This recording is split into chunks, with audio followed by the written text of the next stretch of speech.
Endometriy qavatida polip bo'ladigan bo'lsa, homilador bo'lish mumkinmi?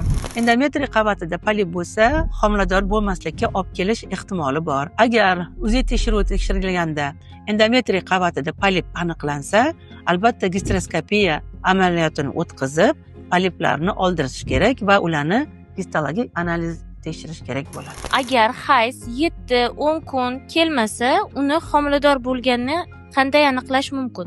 Agar hayz sikli 10 kunlab kelmaydigan bo'lsa, homiladorlik testi tekshiriladi. Bu ertalabki peshobga test tekshiriladi va ikkita tiniq chiziq chiqsa, homilador belgisi bo'ladi. Yoki qondan Hg gormon tekshiriladi, ekspress metodda tekshirsa bo'ladi yoki IFA metodida. Bunday holatda esa homilaning necha haftaligini ko'rsatib beradi. UZI tekshiruvi esa homiladorlik, ya'ni 4-5 hafta bo'lganda aniqlanadi. Undan oldin aniqlash mumkin emas, faqat endometriy qalinligini ko'rsatadi.